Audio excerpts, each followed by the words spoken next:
It seems like forever since I last saw Tom Hardy in anything. In fact, the last movie I remember watching starring Tom Hardy was the first Venom movie, which was a few years ago now. I have no doubt he is working on some pressing projects like his Taboo series, but it seems strange that such a talented actor should be out of the spotlight for so long.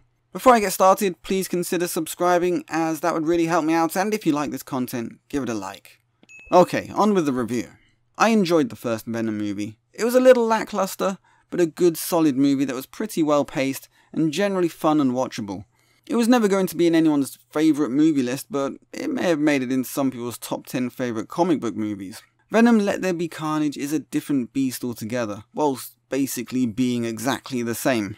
Eh? I hear you say? What on earth are you talking about? That statement makes no sense. Bloody idiot. Alright, don't bite my head off. The reason I say that is because this movie concentrated so much more on the comedy aspect of Venom and Brock's relationship. In the previous movie, they were just getting to know each other and finding their limits and each other's boundaries. In this movie, they're like an old married couple who know exactly what each other are like, and what they will do, how they will act in any given situation. And it is very funny because they preempt each other and deliberately mess with each other, knowing how crazy it will drive the other person, symbiote, or whatever Venom is. It makes for a lot of fun and leaves you wanting whenever Venom and Eddie are off screen, because their relationship is the whole basis of these movies.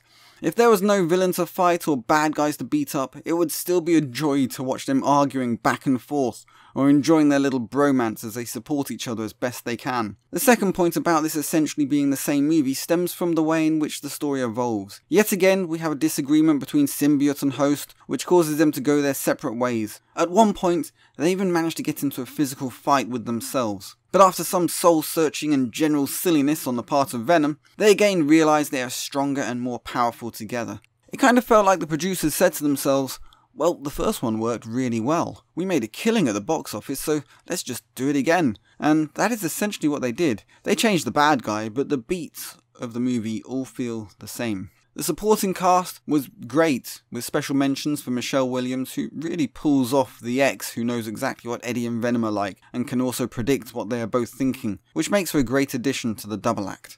Woody as Cletus Cassidy was predictably creepy.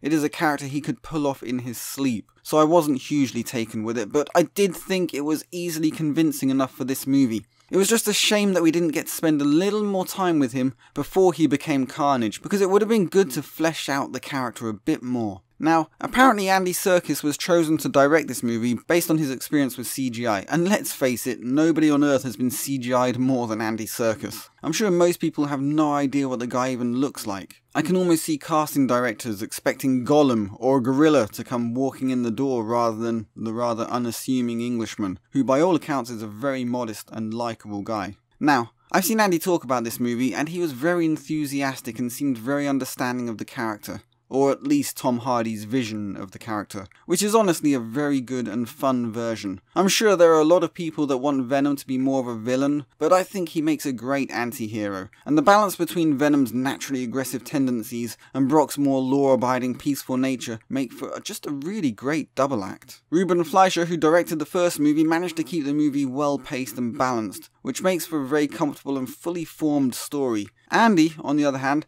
seems to have struggled to keep this movie from going off the rails. It feels like another part of the Brock-Venom psyche. It's frenetic and unbalanced, and seems to be missing parts of the story, as though the movie was finished and the studio decided they didn't like the cut, so demanded the movie was shortened by 15 or 20 minutes. It's a shame because this movie could have been a lot better if it had had a little more backstory and better pacing. As it is eminently watchable for Venom and Brock's odd couple style relationship, but the story as a whole is a bit of a letdown. But my major bugbear with this movie is the age rating. In the US, it has been given a PG-13, and here in the UK, it's received a tentative 15 rating. But it only just reaches that category, I assume because of the flashback in which Cletus murders his mother and grandmother. This movie should have had an 18 rating, or at the very least a hard 15. So that Venom could have been brought to the screen in a much more effective and hard-hitting way for his character. As we've seen from Deadpool, people want to see these more violent, dangerous characters unshackled from the studio's need to make movies admissible to everybody regardless of whether this is the right way to make the movie.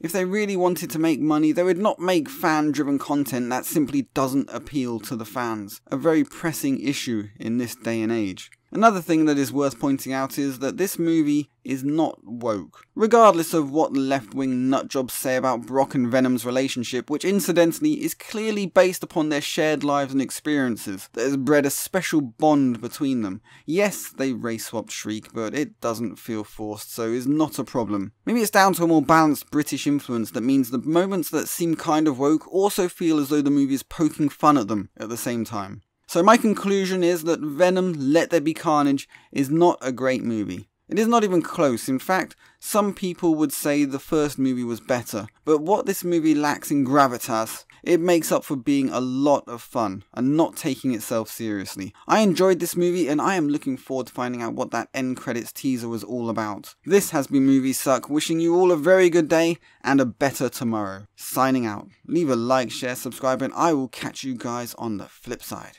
Christ, that was cheesy. I should have put a swimsuit on and wished for world peace. Bloody hell.